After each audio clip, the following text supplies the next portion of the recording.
Hi, and welcome to the X22 Report. My name is Dave, and this is episode 245, and today's date is December 21st, 2013, and the title of this episode is the Current Economic Collapse News Brief for this Saturday. And let's get right into the economic collapse news. And we're going to head out to Greece, and what we're seeing out there, we understand that their unemployment is 30%, youth unemployment is over 60%, they're having 3 bailouts, they don't have the revenue to pay the interest on the debt, people are starving, people are cold, and people have no place to live, and it really is terrible. And what every government does when they're in this bind where they cannot create the revenue to support the debt, they start going after the people who are working, and they tax those people more, and they go after those people who own land and they tax them more, and they continually pile up the taxes to try to meet their expenses, but it just never works out, because as the austerity package dictates, they have to lay off people, they have to cut programs, and again, with less people working, the less money you have coming in. And right now, the Greek Parliament has approved a law on property tax, and this was demanded by the international lenders. This is part of their austerity package, and they have to do this to get more money. And as they get more money, it puts them into more debt. They have to cut more people who are working, and more people are out of work, and they have less coming in. So they resort to taxes here. And critics have described the new law as a final blow to Greece's shaky economy. The new law, which is to take effect on January 1st, 2014, will fix a tax on agricultural plots larger than 1,000 square meters, and the tax is aimed at raising some 2.65 billion euros. And this is what is happening now. There's heavy protests going on because these people are being taxed, and we're seeing this throughout all of Europe, and we're seeing more taxes here in the U.S. Now, we understand that this Christmas season is not going well. Retailers are going to really hurt this year, and out in the UK, retailers have slashed their prices this weekend in hope that shoppers will finally flood the stores before Christmas, because what they are seeing, their traffic is dwindling. The people purchasing, dwindling. So they're cutting, and they're giving discounts between 50 and 75% off, and they are really pushing this because they realize they have all this inventory on their shelves and they can't get rid of it. The same thing is happening here in the U.S. Retailers, channel stuffed, and they have a huge amount of inventory, hoping that they would be able to sell this during the Christmas season. And as I reported yesterday, 40% of the people saying, listen, I'm going to spend less because I just don't have the disposable income. And stores right now are scrambling. They are putting in, and they are listing heavy discounts just to get this stuff out of there, because otherwise they are left with all of this. And the same thing's happening with the automotive manufacturers. They channel stuff. The dealers, they have between 76 and 80 days worth of inventory on their lots, hoping that people are going to rush to the dealership this Christmas and buy all of these cars. And we know that's not going to happen. Now, we understand that the NSA, their surveillance, and of course, when we heard all of this coming out, we heard from the president saying that, the surveillance saves lives. We know at least 50 threats that have been averted because of the information, and we're starting to realize that all of this was lies. Of course, the NSA spokesman first came out and said we're not spying on people, and of course that was a lie, and then all of a sudden he had to admit that we were spying on people, and now the panel that was investigating NSA finally came out and issued this recommendation upon finding that it was not essential in preventing any attacks. All of this spying had nothing to do with preventing anything, and we all know that. We all know why they were spying. It was for economic reasons. It was for blackmailing government officials, Supreme Court judges. It was meant to spy on other countries and especially to spy on the American people. And this is why they are gathering all your email, your phone calls, social networks, you name it, they're taking it because they are creating social profiles of every single person because they understand when all of this falls apart, they need to go after those people who are going to be a threat.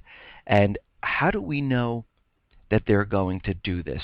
I mean, people listen, and I say this a lot, but we have to go back to the laws that they passed, which are completely unconstitutional, but to 80% of the population, if it's law, it has to be right.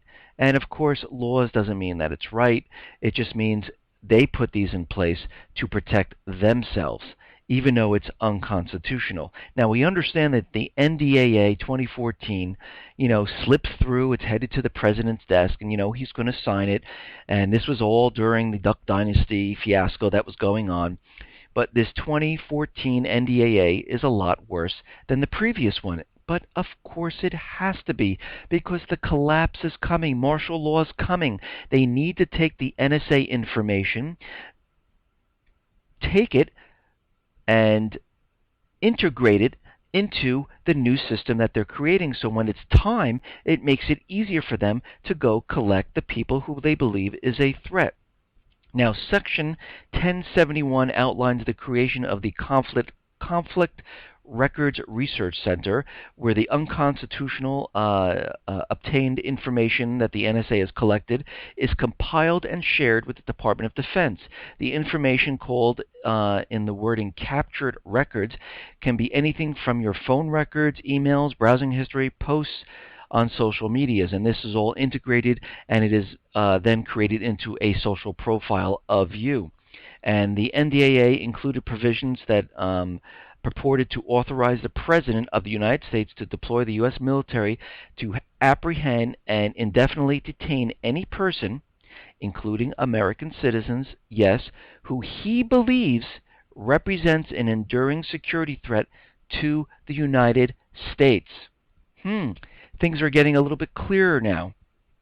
And the NDAA places every citizen on the United States within the universe of potential covered persons. And Section 1071 of the version of the 2014 NDAA, approved by the House and Senate this week, expands on the scope of surveillance established by the Patriot Act and the authorization for the use of military force. So we can see where all this is headed. Now the question is, why do they need this? Well, it's very obvious. They understand the collapse is coming. They understand that there are powers within the country that are going to try to take away the power from them. And that's what they're afraid of. This is why all of this has been put in place. This is why the NSA has been spying. This is why we have the Patriot Act. This is why they continually renew the NDAA. This is why they're trying to get rid of the Constitution. And let me just say, President Obama doesn't care about the Constitution because he keeps changing laws at whim. Obamacare is a law, but he just goes in and just completely, continually changes it without asking Congress or anything. He just does it. And we can tell already that that he doesn't follow the Constitution. He does what he wants, and now he has the power to say that person, this person, round them up, and this is a huge, huge problem. Now, FEMA wants to put base camps in Puerto Rico or the Virgin Islands for its emergency responders. FEMA is gathering information from prospective vendors who could help the agency in case of an emergency in Puerto Rico or the Virgin Islands by quickly establishing 2 large responder support camps to hold about 3,000 people, and they want to create 5 smaller and more remote camps in this area. And these camps will be staffed 24/7 all the time, 365 days a year. Now, what do they need these for? For their we know what these FEMA camps are. We know what they're doing. And this is a place where emergency responders can go and have a place to stay outside, pretty much, of the U.S. Now, in my other reports, I reported that the United States was evacuating American citizens from South Sudan, and right now a UN helicopter and a U.S. aircraft was hit. They were hit while they were removing people from this area, but we have to remember what's going on there.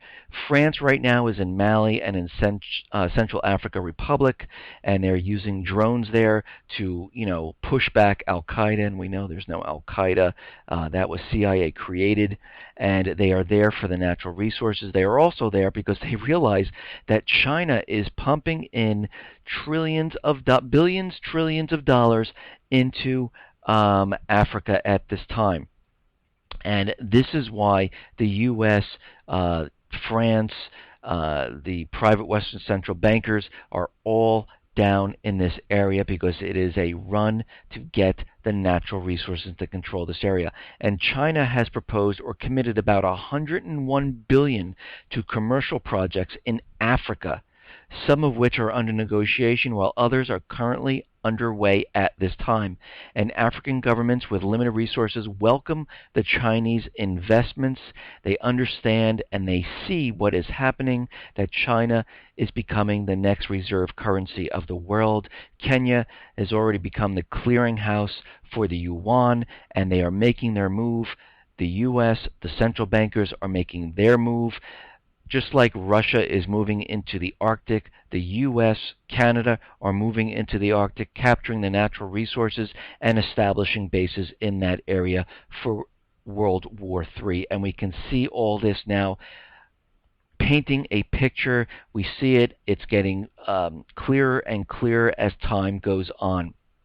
Now, of course, China is outraged at Japan as they revamp their defense plan, and I mentioned this in my previous reports, where they're increasing their military budget, and of course they are, because they realize what's going to happen, World War III, so they need to ramp up their military spending. They need to create warships. They need to put in place missiles. They need to change their constitution, so they're no longer a pacifist nation, and they're able to go and attack if they need to. And we have to understand that President Obama last year in a speech to the Australian Parliament, he said, as a Pacific nation, the United States will play a larger and long-term role in shaping this region and its future. What he is saying is that when war breaks out, they will be there, and they've already done the pivot to Asia. They've already brought the warships in. They have the stealth destroyers that moved into the Pacific. They have bases that are surrounding China.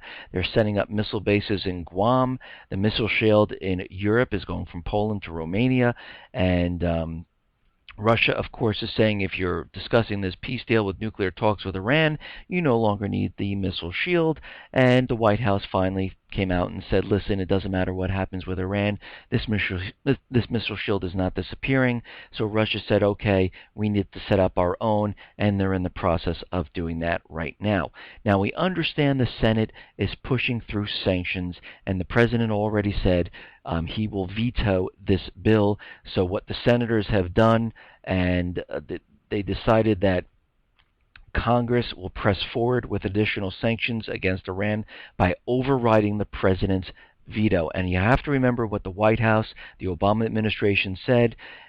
If you place new sanctions on the books, he will have only one option, and that is a military strike. And we can see what they are doing now in Iran. They are trying to separate them, the central bank, in all different aspects. They're maneuvering. The central bank is trying to maneuver in and take over the central banks of Iran. Rouhani seems like he might be in the back pocket of the central bankers. It's very unclear, but it's pointing to that direction. The Revolutionary Guard is now saying, Rouhani, watch yourself. We see what's going on. Rouhani is cutting their budgets, their military budgets, and removing them from different aspects of the country. And the Revolutionary Guard said if this continues, we could see some type of civil disturbance going on in Iran. And I believe this is what the central bankers, U.S. government want.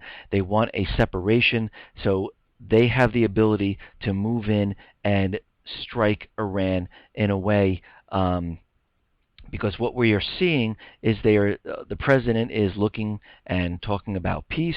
He told the Senate specifically, do not put more sanctions on the books. And of course, he knew they were going to do this because the Senate is controlled by Israel, because they pay for all their campaign contributions. And now the Senate is introducing these bills, and the president says, hey, I was looking for peace, but look what the Senate did.